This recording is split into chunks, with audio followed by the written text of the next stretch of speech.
नया IBN 7 हौसला है।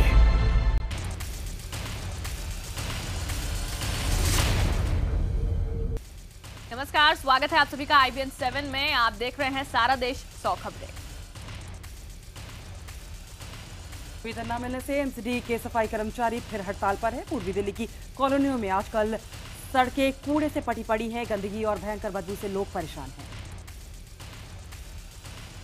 वजह MCD के सफाई कर्मचारियों की हड़ताल। ये सफाई कर्मचारी सैलरी न मिलने की वजह से नाराज हैं। MCD इस हालात के लिए दिल्ली सरकार को जिम्मेदार ठहरा रही है। उसके मुताबिक दिल्ली सरकार उसके हिस्से का 300 करोड़ रुपए नहीं दे रही है। MCD ने केजरीवाल सरकार को चेतावनी दी है कि अगर मंगलवार तक पैसा नहीं दिया गया तो कोर्ट का सहारा लेंगे। पीएम मोदी अपनी 2 दिन की सफल बांग्लादेश यात्रा के बाद भारत लौटने आए हैं। केंद्रीय मंत्री सुषमा स्वराज ने उनका स्वागत किया। सोनार बांग्ला के गुणगान के साथ ही प्रधानमंत्री नरेंद्र मोदी का बांग्लादेश दौरा खत्म हो गया। अपने बांग्लादेश दौरे में पीएम मोदी ने कहा कि अब दुनिया को करना होगा स्वीकार कि हम पास भी हैं और साथ भी। अपनी बांग्लादेश यात्रा के दूसरे और अंतिम दिन पीएम मोदी ने अपने भाषण से खूब तालियां बटोरी। उन्होंने बांग्ला भाषा में अपने भाषण की शुरुआत की और कहा कि दरअसल हम दोनों देशों की यात्रा आज से शुरू हो रही है। बांग्लादेश की तारीफ करते हुए पीएम मोदी ने कहा कि चीन में जब बांग्लादेश के कपड़ा उद्योग की तारीफ हुई तो उन्हें बहुत खुशी हुई। प्रधानमंत्री मोदी ने कहा कि हमें बांग्लादेश से सीखना चाहिए। अपने भाषण में पीएम मोदी ने पाकिस्तान और UN पर भी निशाना साधते हुए कहा कि हमारी मानसिकता विकृत नहीं। सुरक्षा परिषद की स्थायी सीट के लिए हम हाथ क्यों फैलाएं। प्रधानमंत्री मोदी ने 1971 के युद्ध का जिक्र करते हुए कहा कि तब हमारे कब्जे में 90,000 पाकिस्तानी फौजी थे। अगर हमारी विकृत मानसिकता होती तो कुछ भी हो सकता था। पीएम मोदी ने कहा कि 1971 युद्ध के बाद हमने पाकिस्तानी फौजियों को वापस कर दिया, फिर भी शांति के लिए संयुक्त राष्ट्र की सुरक्षा परिषद की स्थायी सीट हमें नहीं मिली। मिलान बाउंड्री एग्रीमेंट पर प्रधानमंत्री मोदी ने कहा कि बांग्लादेश के एक अखबार ने इसे बर्लिन की दीवार गिरने से ऐसा बताया है। उन्होंने कहा है कि ये घटना कहीं और होती तो दुनिया में खूब चर्चा होती, नोबेल पुरस्कार देने के लिए रास्ते खोले जाते। हमें कोई नहीं पूछेगा क्योंकि हम गरीब देश हैं। बिहार में जेडीयू और आरजेडी मिलकर चुनाव लड़ेंगे। मुलायम सिंह यादव के घर हुई बैठक के बाद समाजवादी पार्टी नेता रामगोपाल यादव ने इसका ऐलान किया। दिल्ली में मुलायम सिंह की मौजूदगी में उनके घर हुई बैठक में लालू प्रसाद यादव और नीतीश कुमार दोनों मौजूद थे। बैठक में फैसला लिया गया कि सीटों के बंटवारे के लिए दोनों पार्टियों के 3-3 सदस्यों को लेकर एक कमेटी बनाई जाएगी। मुख्यमंत्री पद का चेहरा कौन होगा, इस पर फैसला भी नहीं हो सका है। माना जा रहा है कि सीएम का चयन चुनाव नतीजों के बाद सीटों के आधार पर होगा। बिहार में गठबंधन में चुनाव लड़ने के फैसले के बाद आज आरजेडी अध्यक्ष लालू प्रसाद यादव कांग्रेस अध्यक्ष सोनिया गांधी से मुलाकात करेंगे। बताया जा रहा है कि लालू बिहार में गठबंधन के मुद्दे पर सोनिया गांधी से बात करेंगे। इससे पहले रविवार को बिहार के मुख्यमंत्री नीतीश कुमार ने कांग्रेस उपाध्यक्ष राहुल गांधी से उनके घर जाकर मुलाकात की। बिहार कांग्रेस ने नीतीश कुमार की अगुवाई में बिहार चुनाव लड़ने की वकालत की थी। और करीब 1.5 घंटे तक चली इस मुलाकात के बाद ही नीतीश कुमार मुलायम सिंह यादव के घर बैठक के लिए गए, जहां से गठबंधन की बात बनने की खबर आई। बीजेपी नेताओं ने एक बार फिर से अयोध्या में राम मंदिर बनाने को लेकर राग अलापा है। बीजेपी सांसद साक्षी महाराज ने कहा कि राम मंदिर बनाने को लेकर बीजेपी के संकल्प पर किसी को शक नहीं करना चाहिए। और साथ ही साक्षी महाराज ने यह भी कहा कि अभी तो सरकार को सिर्फ 1 साल हुआ है, 4 साल अभी बाकी हैं। साक्षी महाराज ने साफ कहा कि अगर मंदिर बीजेपी के राज में नहीं बनेगा तो फिर क्या कांग्रेस के राज में बनेगा। वहीं बीजेपी नेता सुब्रमण्यम स्वामी ने भी कहा है कि 5 सालों में राम मंदिर बनाकर रहेंगे, लेकिन अगर ऐसा नहीं हुआ तो कोर्ट जाएंगे। और राम मंदिर के मुद्दे पर कांग्रेस ने बीजेपी पर निशाना साधा है और कहा है कि यह अब सिर्फ चुनावी मुद्दा रह गया है। आरजेडी नेता लालू प्रसाद यादव ने कहा है कि ये सिर्फ आरएसएस की भाषा बोलते हैं। इस बीच बाबरी केस के पक्षकार हाशिम अंसारी ने मोदी सरकार के कामकाज की तारीफ की, लेकिन साक्षी महाराज को निशाने पर लिया। उधर संघ नेता सुरेंद्र जैन के मुताबिक इस मुद्दे को नजरअंदाज नहीं किया जा सकता। मोदी सरकार 10 जून से आरएसएस चीफ मोहन भागवत को Z+ सिक्योरिटी देने जा रही है। उनकी सुरक्षा की जिम्मेदारी CISF संभालेगा। भागवत को जो Z+ सिक्योरिटी कवर मिलने जा रहा है, वही प्रधानमंत्री और प्रेसिडेंट को भी मिलता है। CISF के साथ कमांडो उनकी सुरक्षा में 24 घंटे तैनात रहेंगे। अब वो बुलेट प्रूफ कार से भी कहीं आएंगे जाएंगे। इसके अलावा उनके काफिले में 4 SUV व्हीकल्स भी होंगे। और सूत्रों का कहना है कि भागवत कुछ आतंकी संगठनों की हिट लिस्ट में है और इसी कारण उन्हें Z+ सिक्योरिटी देने का फैसला लिया गया है। अब तक महाराष्ट्र पुलिस के पास उनकी सुरक्षा का जिम्मा था। समाजवादी पार्टी के नेता और यूपी के दर्जा प्राप्त मंत्री तोताराम रेप पर दिए अपने विवादित बयान से पलट गए हैं। उन्होंने रेप पर दिए बेशर्म बयान से साफ इनकार करते हुए कहा कि उन्होंने ऐसा कोई बयान ही नहीं दिया है। आपको बता दें कि रेप पर तोताराम के बयान की कड़ी आलोचना हुई थी। मामले में चौतरफा दबाव के बाद SP ने तोताराम पर कार्रवाई की बात भी कही। तोताराम ने कहा था कि रेप की घटनाएं होती नहीं है, बल्कि आपसी सहमति से संबंध बनाए जाते हैं। IIT मद्रास में विवाद के बाद यूनिवर्सिटी ने छात्र संगठन की मान्यता फिर से बहाल कर दी है। हफ्ते भर से चले आ रहे विवाद के बाद फैकल्टी ने अंबेडकर पेरियार सर्कल पर लगी रोक हटाने का फैसला लिया है। यूनिवर्सिटी ने विवाद के बाद प्रोफेसर मिलान ब्रह्मे को एडवाइजर के तौर पर नियुक्त किया है। प्रोफेसर मिलान स्टूडेंट बॉडी को एडवाइज करने का काम करेंगे। आपको बता दें कि कुछ दिन पहले प्रधानमंत्री मोदी की नीतियों की आलोचना करने की वजह से IIT ने इस स्टूडेंट ग्रुप पर रोक लगा दी थी। मंगल के चक्कर लगा रहा देश का पहला अंतर्गृह मिशन मंगलयान आज से 15 दिन के लिए ब्लैकआउट में चला जाएगा। इस दौरान मंगलयान का धरती के साथ संपर्क टूट जाएगा। दरअसल 8 से 22 जून तक मंगल और पृथ्वी के बीच सूर्य का आ जाने से मंगलयान का पृथ्वी से संपर्क टूट जाएगा और इस दौरान वो स्वचालित मोड पर रहेगा और खुद निर्देशित होगा। इसरो के मुताबिक ऐसा पहली बार हो रहा है जब मंगलयान 15 दिन के लिए धरती से कटा रहेगा, लेकिन ब्लैकआउट के बाद फिर उससे संपर्क स्थापित हो सकेगा। मैगी की गुणवत्ता को लेकर पूरे देश में सवाल खड़े हो रहे हैं। मैगी नूडल्स पर छिड़ी बहस के बीच बीजेपी विधायक उषा ठाकुर ने अजीबोगरीब बयान दिया है। उषा ठाकुर ने इंस्टेंट नूडल्स के बड़े बाजार के लिए आलसी महिलाओं को जिम्मेदार ठहराया। उषा ठाकुर ने कहा कि माएं आलसी हो गई हैं, इसलिए मैगी का बाजार बड़ा है। और इंदौर के विधायक ने मैगी पर बैन को जायज ठहराया। वहीं तमाम सामाजिक संगठन उषा ठाकुर के बयान को महिला विरोधी बता रहे हैं। नेस्ले की रिपोर्ट में कुछ चौंकाने वाले खुलासे सामने आए हैं। नेस्ले ने मैगी की क्वालिटी पर सिर्फ 19 करोड़ रुपए खर्चे, जबकि मैगी के विज्ञापन पर 445 करोड़ रुपए खर्चे गए। Confederation of all India traders यानी CAIT ने केंद्रीय खाद्य मंत्री और केंद्रीय स्वास्थ्य मंत्री को मैगी के ब्रांड एम्बेसडर के खिलाफ कार्रवाई करने के लिए चिट्ठी लिखी है। इसी बीच गोवा ने भी मैगी पर बैन लगा दिया है। साथ ही बहरीन ने भारत से मैगी नूडल्स के आयात और बिक्री पर रोक लगा दी है। और बहुत दिनों के इंतजार के बाद दिल्ली मेट्रो के ITO मेट्रो स्टेशन को आज शाम 6 बजे से यात्रियों के लिए खोल दिया जाएगा। इस लाइन पर अब मेट्रो बदरपुर से ITO तक चलेगी। इस लाइन के शुरू होने से ITO पर बने दफ्तरों में काम करने वाले लोगों को विशेष रूप से फायदा होगा।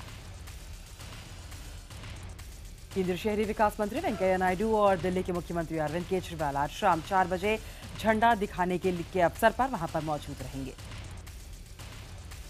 नॉर्थ दिल्ली के नेताजी सुभाष प्लेस में सबके सामने एक बदमाश ने ताबड़तोड़ चाकुओं से गोद कर एक युवक की हत्या कर दी।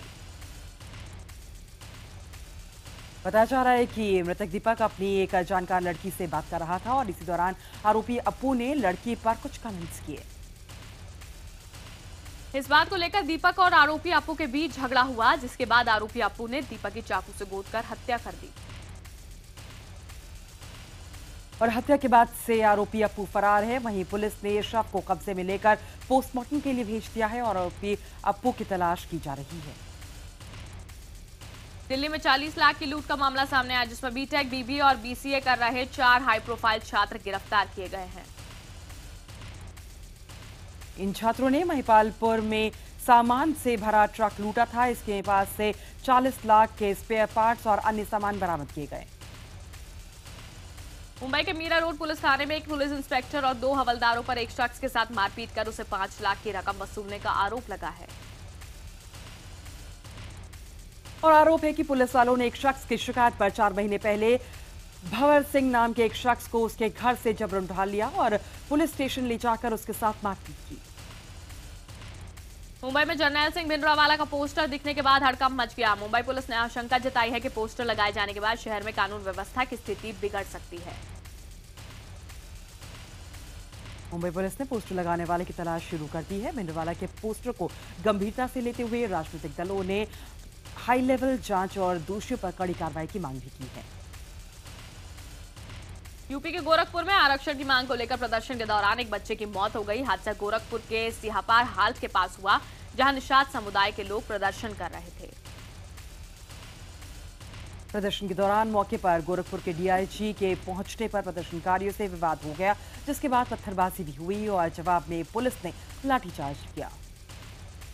पुलिस ने स्थिति को नियंत्रण में लाने के लिए हवाई फायरिंग की, जिसमें एक बच्चे की मौत हो गई। आंदोलन के चलते तकरीबन 6 से 7 घंटे तक रेल मार्ग बाधित रहा और लगभग 50 गाड़ियां रुकी रही। उत्तर प्रदेश के राज्यपाल राम नाईक ने लखनऊ में एसएसपी की नियुक्ति न होने पर राज्य सरकार को कटघरे में खड़ा किया है। राम नाईक ने कहा कि लखनऊ में जल्द से जल्द एसएसपी की नियुक्ति होनी चाहिए। आपको बता दें कि प्रदेश सरकार की आपसी खींचतान की वजह से राजधानी लखनऊ में एसएसपी की तैनाती नहीं हो पा रही है। अब तक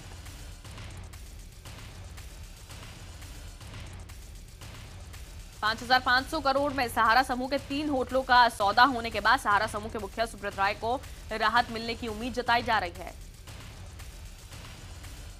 मीडिया में आई रिपोर्ट्स के मुताबिक अरबपति बंधुओं डेविड और सिमोन ने सहारा समूह के लंदन के एक होटल और अमेरिका के 2 होटल्स का अधिग्रहण कर लिया है। ये डील $850 मिलियन यानी कि 5,500 करोड़ रुपए में हुई है। हालांकि सहारा समूह ने इस डील की अभी तक पुष्टि नहीं की है। आपको बता दें, निवेशकों के 20,000 करोड़ ना लौटा पाने के कारण सहारा प्रमुख को जमानत नहीं मिल पा रही है और वो जेल में है। हरिद्वार में योग गुरु बाबा रामदेव के पतंजलि फूड पार्क की सुरक्षा का जिम्मा सीआईएसएफ को सौंप दिया गया है। कुछ दिन पहले पतंजलि के सुरक्षा कर्मियों और ट्रक यूनियन के लोगों के बीच झगड़े में एक शख्स की मौत हो गई थी। इस मामले में रामदेव के भाई राम भरत को भी गिरफ्तार कर लिया गया था, जो अभी तक जेल में ही हैं। पतंजलि ने केंद्र से सीआईएसएफ की सुरक्षा की मांग की थी, जिसके लिए वो केंद्र को भुगतान करेगा। वाराणसी में प्रधानमंत्री नरेंद्र मोदी का संसदीय कार्यालय अब रविवार को भी खुलेगा। ये जानकारी रविवार को बीजेपी विधानमंडल दल के नेता सुरेश खन्ना ने दी। सुरेश खन्ना ने बताया कि महीने के पहले रविवार को वो खुद जन समस्याएं सुनेंगे और बाकी और रविवार अन्य जनप्रतिनिधि संसदीय कार्यालय पर बैठकर जनता की समस्याएं सुनेंगे। मेक इन इंडिया की सफलता के लिए वडोदरा में कमल हवन का आयोजन हुआ है। इस कमल यज्ञ में 1,111 कमल की आहुति दी गई। साथ ही इस हवन में प्रधानमंत्री मोदी इस संकल्प को साकार करने के लिए प्रार्थना की गई। मध्य प्रदेश के भिंड में अतिक्रमण हटाओ अभियान के दौरान नगर पालिका ने हनुमान जी को नोटिस दिया है। नोटिस में हनुमान जी को अतिक्रमण हटाने के लिए 7 दिन का समय दिया गया है। दरअसल नगर पालिका ने अतिक्रमण हटाओ अभियान के दौरान जो मंदिर पर जो नोटिस चस्पा किया है, उसमें किसी शख्स की बजाय हनुमान जी का नाम लिखा गया है। साथ ही नगर पालिका के इस नोटिस में 7 दिनों में अतिक्रमण न हटाने पर सख्त कार्रवाई करने की चेतावनी दी गई है। वहीं नगर पालिका के इस नोटिस से स्थानीय लोग बेहद गुस्से में हैं। देश में अच्छी बारिश की दुआ मांगने के लिए उज्जैन के महाकाल मंदिर में 24 घंटे का अनुष्ठान किया जाएगा। यह अनुष्ठान कल सुबह 9 बजे से शुरू होकर 10 जून की दोपहर तक चलेगा। अनुष्ठान में गर्भगृह में पंडित शिवलिंग पर मंत्रोच्चार के साथ जलधारा का प्रवाह करेंगे। इस दौरान मंदिर के पट रात भर खुले रहेंगे और आम श्रद्धालु दर्शन कर सकेंगे। यह अनुष्ठान बारिश के नक्षत्र मृगशिरा में होता है। आज शाम मृगशिरा नक्षत्र लगेगा। इसके शुरू में मंदिर में शाम 7:30 बजे राग मेघ गाया जाएगा और इसके बाद ये पूजा अर्चना की जाएगी। देश भर में मशहूर कोचिंग नगरी कोटा में 4 दिनों में 3 छात्रों की खुदकुशी से लोग सकते में हैं। रविवार को जवाहर नगर थाना क्षेत्र में एक बच्चे ने फंदे पर लटक कर खुदकुशी कर ली। खुदकुशी करने वाले छात्र का नाम सार्थक यादव था और वो उत्तर प्रदेश के सहारनपुर का रहने वाला था। सार्थक मेडिकल की तैयारी के लिए यहाँ 1 महीने पहले ही आया था। इससे पहले झारखंड की रहने वाली निभा ने 4 जून को कोटा शहर के महावीर नगर में फांसी लगाकर खुदकुशी कर ली थी। वहीं यूपी के बदायूं की रहने वाली एक और छात्रा ने 5 जून को एक होटल में अपने पिता के साथ खुदकुशी कर ली थी।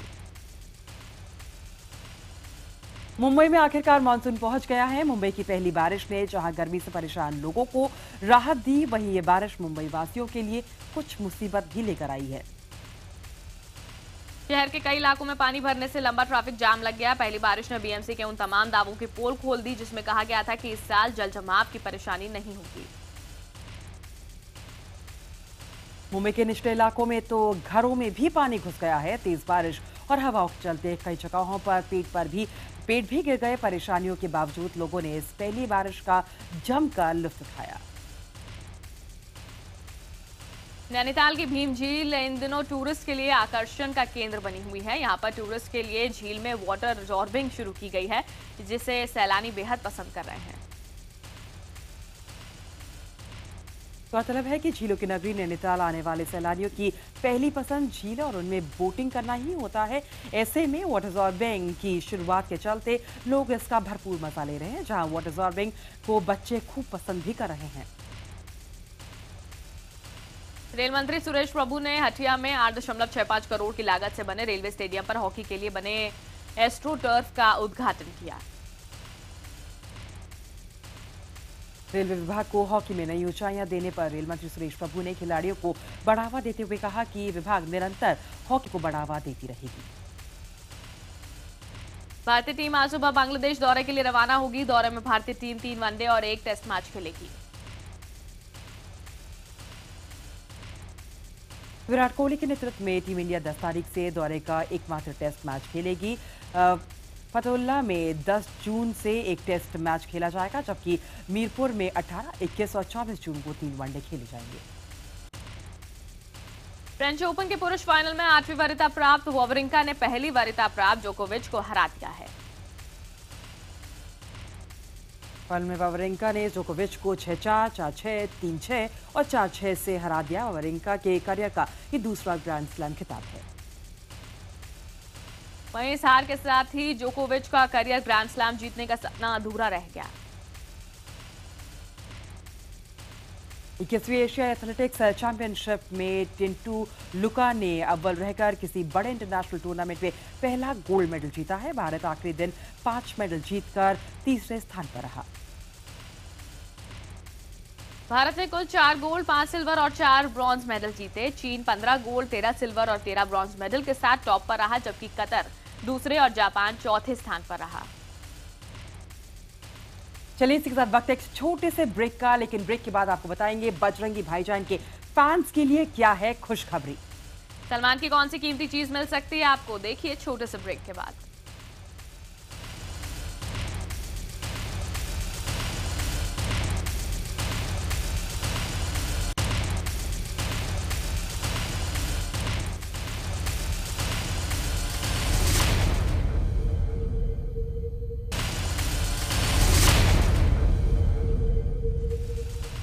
ब्रेक के बाद आपका एक बार फिर से स्वागत है। आप देख रहे हैं सारा देश 100 खबरें।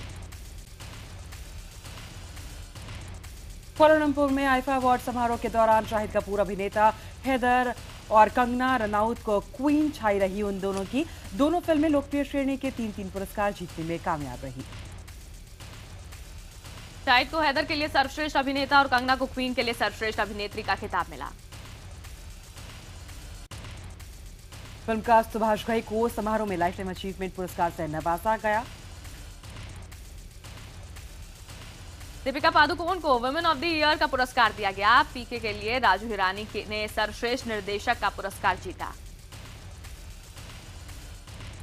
बजरंगी भाईजान में सलमान के गले में जो लॉकेट दिख रहा है उसे नीलाम किया जाएगा। बजरंगी भाईजान के प्रमोशन के दौरान लॉकेट की नीलामी किए जाने की खबर है।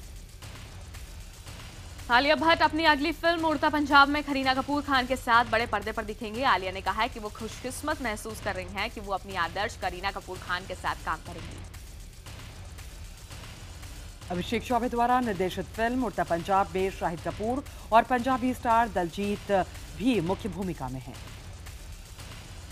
कंगना रनौत ने सलमान खान के साथ फिल्म सुल्तान करने से मना कर दिया है। कहा जा रहा है कि डेट्स की वजह से कंगना ने ये फिल्म ठुकराई है। कंगना को ये फिल्म खुद आदित्य चोपड़ा ने ऑफर की थी। सुनने में तो ये भी आया है कि बजरंगी भाईजान में करीना वाला रोल भी पहले कंगना को ही ऑफर किया गया था। टीवी एक्टर करण सिंह ग्रोवर ने हाल ही में मुंबई पुलिस को शिकायत दर्ज कराई है कि एक लॉटरी स्कीम में उनके साथ बेईमानी हुई है।